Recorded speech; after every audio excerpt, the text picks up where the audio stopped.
At the Nintendo Direct Partner Showcase, we gotta look at a lot of games coming up from third-party developers.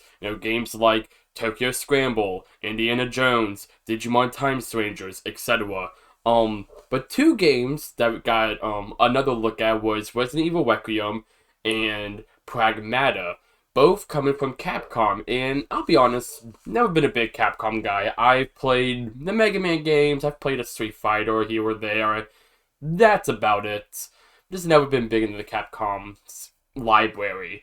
But something about Resident Evil Requiem and Pragmata have really hooked me in the last couple of days or couple of weeks here, to the point where those are some of my favorite things to see at the Game Awards and at most recently this partner showcase. And at least today's video, I finally played the demo to Pragmata on the Switch 2, and it was really good. I highly recommend it. It starts you out in this little training room here.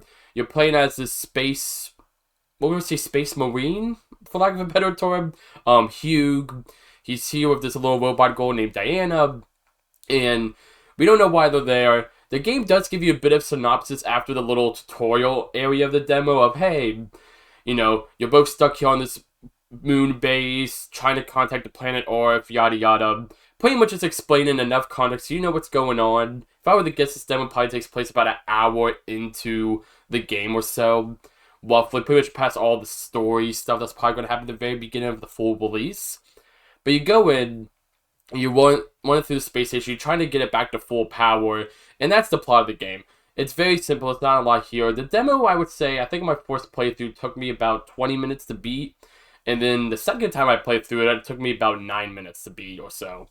One of the best things about this demo is it has replay value, which is not something I would normally expect out of a demo, but the game has 8 different endings, along with these different, each ending has these little paintings or drawings that, Diana, the little robot girl, that she draws you get to look at. Depending on how well you do in the game, you get different drawings from her, what you do, what abilities you use, etc.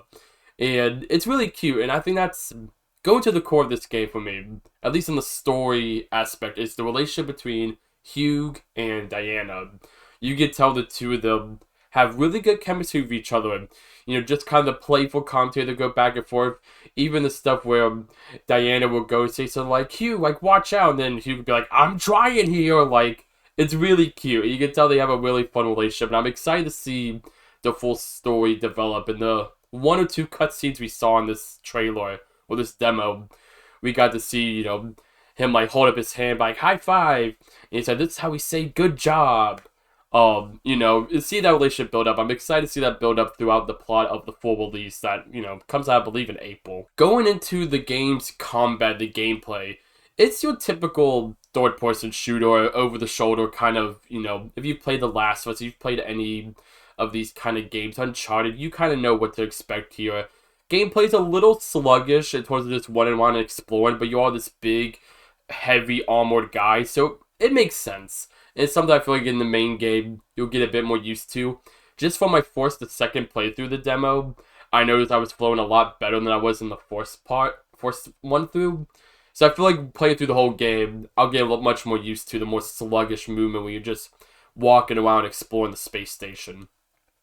The combat, again, basic third-person shooter, but you have this hacking abilities that Diana's able to help you with the robots. And you get this little grid, where it's almost like a little pipe, one of those like pipe mazes.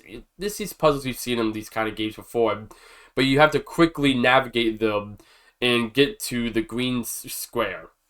And you have all these little nodes. The more nodes you hit, the more powerful your attack can be. There's different ones you collect, the yellow ones. The different yellow ones you collect. One just makes your attacks more powerful. Another one makes so the enemies get frozen for a few seconds. I'm sure the main game's gonna have a lot more than just the 2 or 3 we got to see here.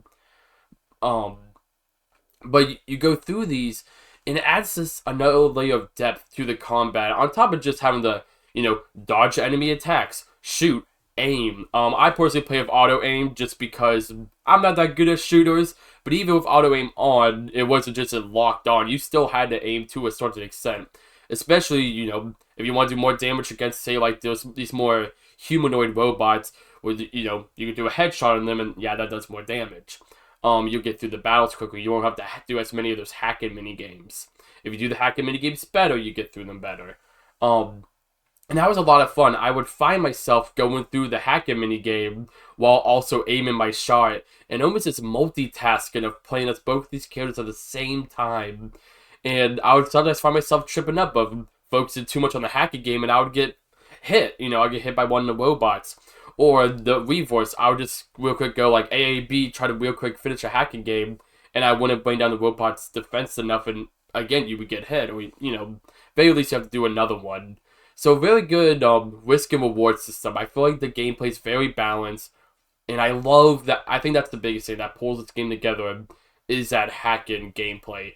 That is the gameplay's core, and which makes Pragmata stand out from just your average over-the-shoulder third-person shooter that we've been seeing for nearly 2 decades now in the gaming world. That's about all I have to say about the Pragmata demo. Have you checked it out? If you have, let me know in the comment section below. What do you think about the Pragmata demo? Will you be picking up the full release? It will only be $60, so not your usual $70 affair. So that's one good thing to think about, especially the more the prices of games go up. $60 sounds a lot nicer than it used to. But anyhow, y'all have a wonderful rest of y'all's day, and I'll see you all later. Bye now.